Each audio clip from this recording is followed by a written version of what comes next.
আসসালামু আলাইকুম বন্ধুরা। শহীদ আবু সাঈদের বাবার একটি খোলা চিঠি দেশবাসীর প্রতি উদাত্ত আহ্বান জানিয়ে লেখা যে চিঠিটা ইতিমধ্যে অনেকে দেখেছেন, যা সকলের মন ছুঁয়ে গেছে। চিঠিটা আপনাদের পড়ে শোনাচ্ছি। দেশবাসীর প্রতি উদাত্ত আহ্বান।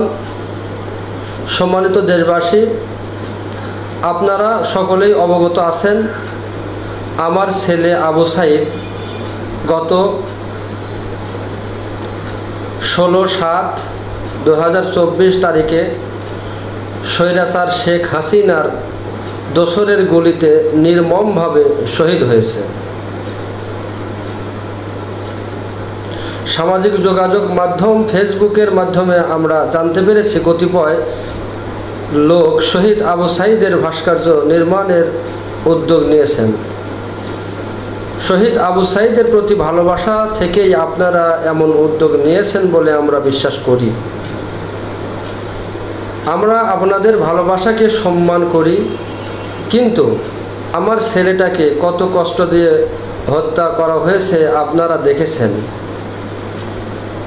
আমি চাই না আমার ছেলে দুনিয়াতে যেমন কষ্ট পেয়েছে আখিরাতেও তেমন কষ্ট পাক।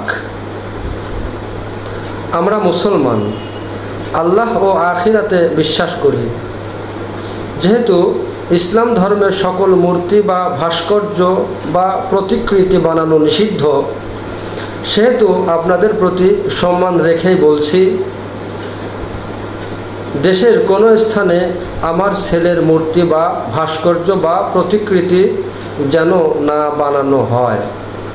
আমি আপনাদের অনুরোধ করছি, আমার ছেলের জন্য যদি কিছু করতেই চান তাহলে জনকল্যাণমুখী এমন কিছু কাজ করুন যার সওয়াব আবু সাঈদ কবরে পাবে। সর্বোপরি আমরা আপনাদের কাছে শহীদ আবু সাঈদের জন্য দোয়া চাই, আল্লাহ যেন তাকে জান্নাতুল ফেরদাউস দান করেন। আমাদের জন্য দোয়া চাই। বিনীত মকবুল।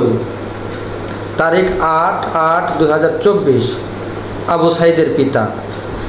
এছাড়াও মোহাম্মদ আবু হোসেন বড় ভাই, আরও বকুল নামে একজন তার ভাই, আর একজন রমজান সম্ভবত, এই কয়েকজন মিলে স্বাক্ষরিত এই খোলা চিঠিটি দেশবাসীর উদ্দেশ্যে তারা পোস্ট করেছে, যা সবার মনে গেঁথে গিয়েছে।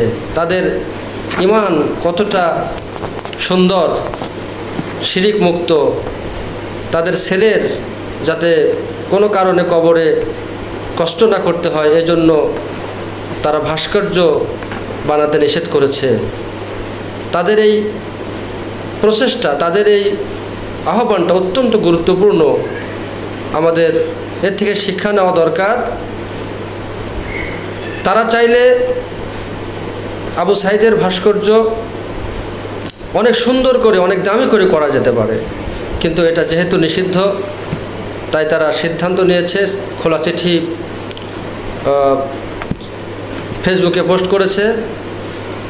আমরা আশা করছি যে থেকে আমরা শিক্ষা নেব, আমাদের পরকালীন জীবনটা যেন সুন্দর হয়। আল্লাহ তাআলা আমাদের এই বুঝ দান করেন। আবু সাঈদ ভাইকে আল্লাহ তাআলা জান্নাতুল ফেরদাউসের অধিকারী করেন, তার পিতামাতা আত্মীয় স্বজনকে ধৈর্য ধারণের তৌফিক দান করেন, এই প্রত্যাশা ব্যক্ত করতেছি। আসসালামু আলাইকুম ওয়া রাহমাতুল্লাহ।